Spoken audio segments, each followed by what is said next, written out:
réussir l'éducation de tous les enfants n'est pas seulement relégué aux enseignants, encore moins aux directeurs, mais c'est à tout le monde.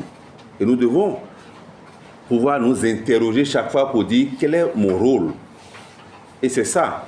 C'est pour ça que nous allons tout à l'heure échanger sur la question de la gestion participative.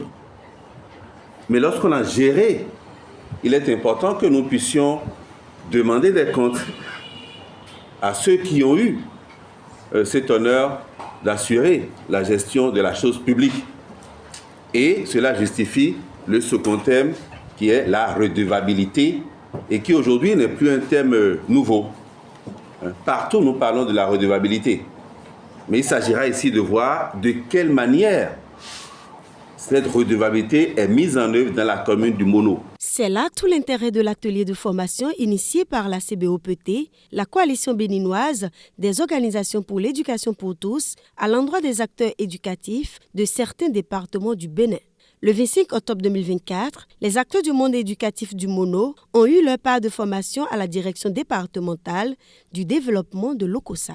Vous êtes là pour renforcer vos capacités dans le domaine de la redevabilité et de la gestion participative. Je crois que vous ne vous êtes pas trompé parce que lorsqu'on parle de redevabilité, il s'agit d'un mécanisme, d'un outil qui permet à toute personne de dire leur vérité aux détenteurs du pouvoir. Il faut être en mesure de dire aux décideurs, oui, vous avez fauté à tel niveau, voilà ce dont nous avons besoin pour l'éducation de nos enfants et pourquoi pas pour l'éducation de la nation. Les deux communicateurs venus de l'ONG Sonagnon et du RADEB, tous membres de la CBOPT, ont procédé à des exercices pratiques traités en groupe dans une ambiance conviviale. Ceci a permis aux participants de bien cerner les notions de gestion participative et de redevabilité.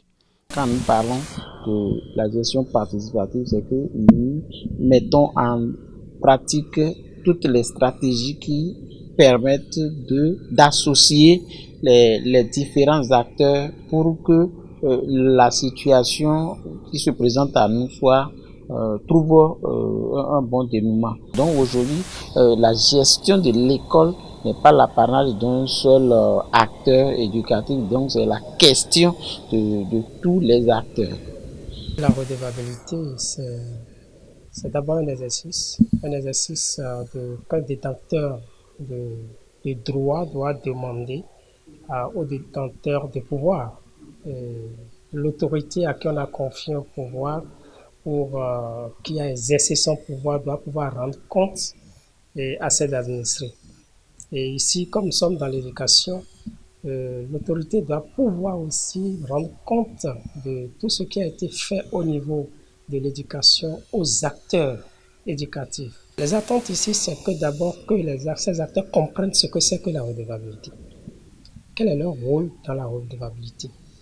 Comment on prépare une séance de redevabilité? Et surtout le plan d'exécution d'un plan de redevabilité. Plusieurs autres activités ont meublé cet atelier de formation à la satisfaction de tous. Donc aujourd'hui, j'ai compris que la redevabilité, c'est une thématique très, très sensible à faire pour permettre à ces populations de vivre du sujet de leur communauté. La gestion participative, l'action, ce n'est pas pour une seule personne.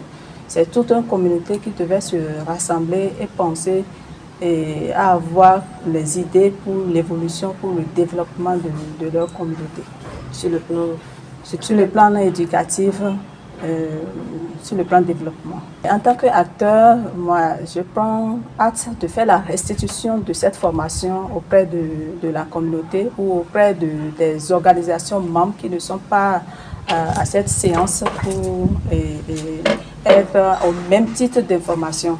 Les organisateurs attendent donc que les participants contribuent à travers les notions reçues au véritable développement de l'éducation au Bénin.